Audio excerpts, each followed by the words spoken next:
नमस्कार साथियों, RRB NTPC railway की भर्ती को लेकर के आप सबके जितने सारे सवाल हैं उन सब के जवाब देने की कोशिश करूंगा। सबसे महत्वपूर्ण एक जो सवाल आप सब कर रहे हैं कि क्या सुप्रीम कोर्ट इसमें हस्तक्षेप करेगा, और आप सब ने बहुत सारे कमेंट्स किए, तो मैं आपको बताऊं कि इसीलिए मुझे वीडियो बनाने में लेट हो गया, क्योंकि मैं थोड़ा सा पढ़ने लगा था। अब सारी चीज़ें पढ़ने के बाद मुझे सिर्फ एक ऐसा ग्राउंड दिख रहा है जिसके ऊपर सुप्रीम कोर्ट हस्तक्षेप करेगा, अन्यथा नहीं करेगा। सिर्फ एक ही ऐसा ग्राउंड है, तो उसके बारे में बात करूंगा।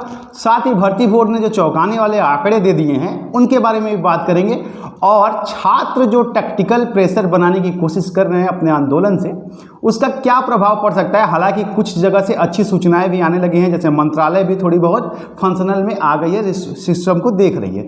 तो इन सारे पहलुओं पे बात करेंगे, लेकिन एक चीज़ मैं आपको पहले क्लियर करूं, ना ही मैं किसी रिवाइज आंसर की के पक्ष में हूं, और ना ही मुझे इस रिवाइज रिजल्ट के पक्ष में हूं, और ना ही मैं इस रिजल्ट के पक्ष में हूं। अगर आप मुझे सुनना चाहते हैं, समझना चाहते हैं, तो आप भी किसी भी पक्ष से ना होकर के एक बार निष्पक्षता से, किसी भी चश्मे को ना लगाकर निष्पक्षता से अगर मेरी बातें सुने तो आपको समझ में आएगा। मेरा काम सिर्फ यहाँ से ये है कि वो सीरियस प्रतिभागी जिन्होंने मेहनत की है, एग्जाम दिया है, और उन्हें अभी समझ में नहीं आ रहा है कि चीज़ें क्या होंगी, उनको एक क्लियर प्रोस्पेक्टस देना, एक क्लियर विजन देना, इस मामले के सारे सच्चाई को रखना मेरा काम है। ना ही मुझे किसी कोचिंग इंस्टीट्यूट से पढ़ाई करानी है, किसी बच्चे की द्वारा तैयारी करानी है, और ना ही मुझे भर्ती बोर्ड से कोई लेना देना है। इसलिए मुझे आप किसी भी पक्ष के चश्मे से ना देखें तो बेहतर होगा, और आप भी चीज़ों को ठीक तरीके से समझ पाएंगे। मेरा काम सिर्फ आपको एक विजन बताना है कि इस मामले में क्या क्या चीज़ें हो रही हैं।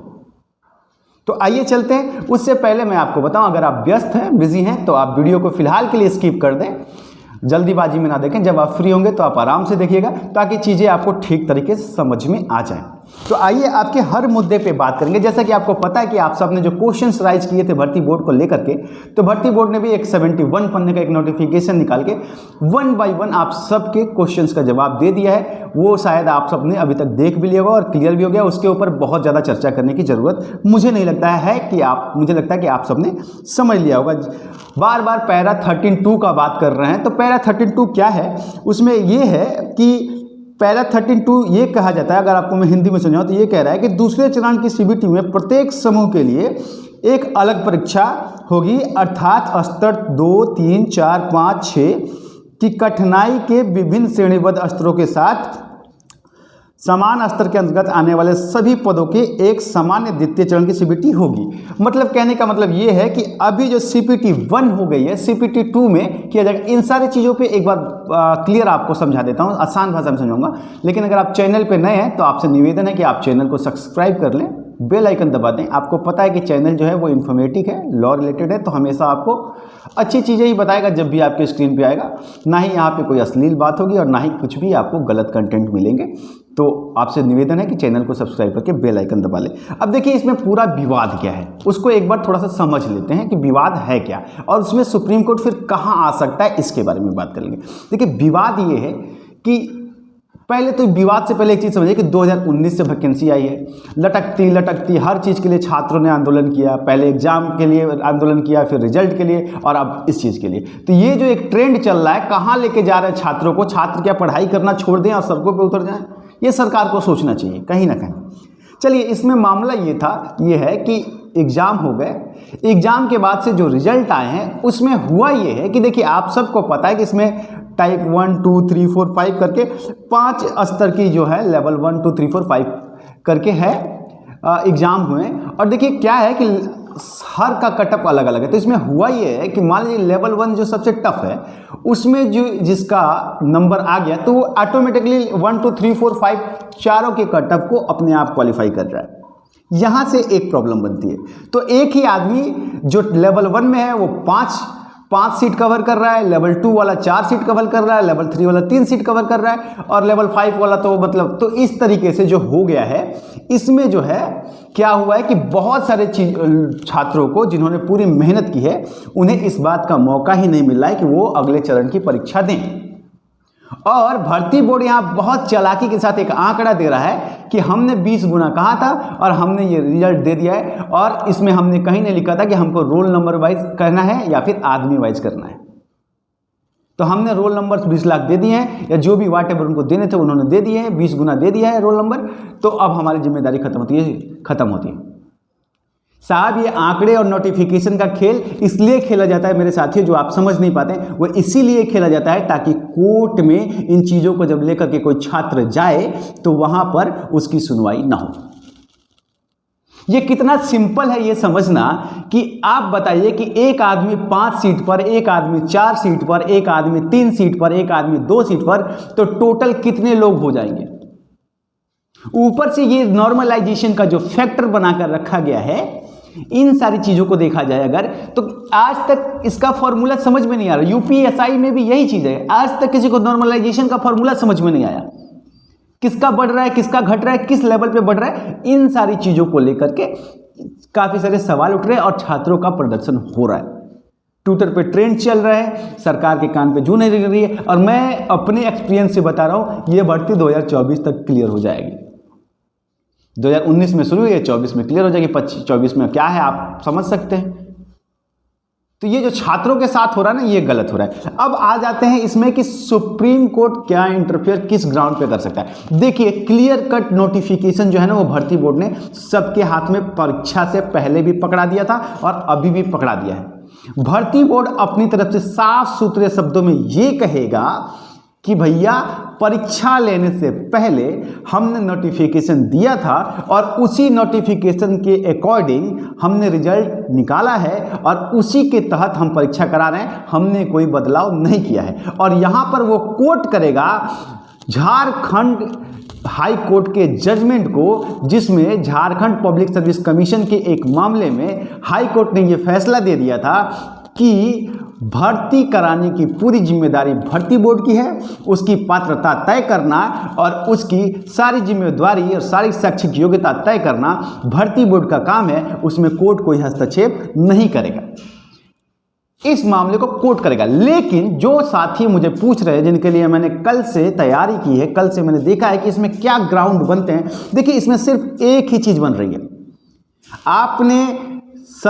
आपने कहा कि हमने ये नहीं कहा कि रोल नंबर देंगे या कैंडिडेट देंगे, हमने कहीं भी नहीं कहा कि हम 20 गुना लोगों को सेलेक्ट करेंगे। तो आपने ये भी नहीं कहा है कि हम 20 गुना रोल नंबर देंगे। तो जो चीज आपके पक्ष में है ना, वो छात्रों के पक्ष में भी है, आपने पहले क्यों नहीं बताया। प्लस जिस बच्चे का ग्रेजुएशन लेवल का एग्जाम है, उसी बच्चे से और आप इंटर लेवल के बच्चे को, दोनों के कटअप को समान तरीके से कैसे कर रहे हैं। आप नॉर्मलाइजेशन के सिद्धांत को बताएंगे कि आपने इंटर वाले को ज्यादा नॉर्मलाइजेशन कर दिया, क्या इसके एविडेंस आप दे पाएंगे। तो एक केस यहां बनता है ये कि जो छात्र वंचित हो गए, उनके लिए सिर्फ एक मौका बन सकता है कोर्ट में जाने से कि उन्हें दोबारा एग्जाम के लिए मौका मिल सकता है या कट ऑफ रिवाइज हो सकती है, सिर्फ इस ग्राउंड पर कि एक ही सीट पर आपने ज़्यादा प्रतिभागियों का चयन कर लिया, एक ही रोल नंबर के बच्चों को बहुत बार मौका दे दिया। तो इससे उन छात्रों को मौका नहीं मिला जो वंचित हैं। और ग्रेजुएशन लेवल के बच्चे को आपने इंटर लेवल में भी उसी तरीके से नापा जैसे आपने एक इंटर लेवल के बच्चे को नापा। और ये जो है समान अधिकारिता के उल्लंघन का मामला है, राइट टू इक्वलिटी के खिलाफ बनता है। और सिर्फ यही एक मुद्दा है जिस पे सुप्रीम कोर्ट आप सबकी मदद कर सकती है, क्योंकि समान अवसर और समान तरह की एक ही परीक्षा में, एक ही तरह की परीक्षा में एक ग्रेजुएशन वाले को भी बैठाना और एक इंटर वाले को भी बैठाना और दोनों को एक समान तरीके के पैमाने से नापना, ये संवैधानिक हितों के उल्लंघन का मामला बन सकता है। और मुझे जहां तक उम्मीद है इसको कोई प्रूफ नहीं कर पाएगा।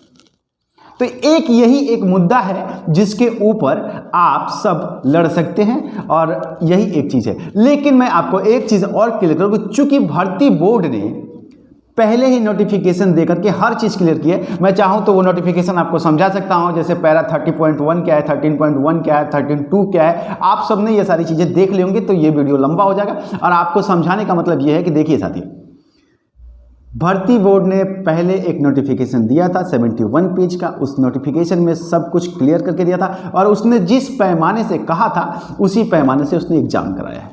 उसके पास ये तर्क हो सकता है कि जो लेवल 1 के लिए एलिजिबल है वो लेवल 5 के लिए भी एलिजिबल है, तो हम उसका हक कैसे मार सकते हैं। तो ये समानता के सिद्धांत पर चल सकता है, लेकिन फिर भी एक जो मौका बनता है वो यहीं से निकल के जाता है,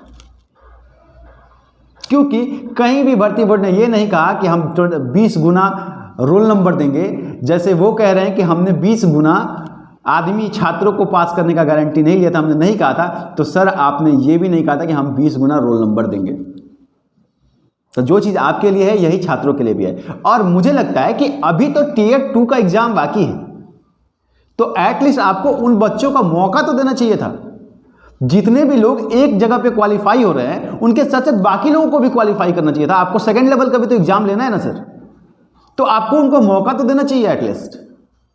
तो ये एक मौका है आपके पास, ये एक मुद्दा है जिसके ऊपर आप अपना हक ले सकते हैं। और देखिए, हाँ, रेल मंत्री जो हैं उन तक ये बात पहुंची है, तो उन्होंने भी शायद इसका संज्ञान ले लिया है। अभी तक जो खबर आ रही है कि उसका संज्ञान लिया है और वो भी इस मामले में हस्तक्षेप करने के लिए तैयार हो गए हैं। तो ये आप सबकी अच्छी खबर है। हैशटैग्स लगातार चल रहे हैं और उससे आपका जो भी निर्णय होगा वो आप सबके बीच में जल्दी ही आ जाएगा। उम्मीद करता हूं कि मैंने आप सबके सारे डाउट्स क्लियर कर दिए होंगे। अगर आप सबको कोई भी और क्वायरी है तो आप कमेंट सेक्शन में पूछ सकते हैं। उम्मीद करता हूं कि आप सब सही होंगे। कोविड में अपना ख्याल रखिए, कोरोना प्रोटोकॉल को फॉलो कीजिए। मिलते हैं आपसे फिर किसी वीडियो में। प्रणाम।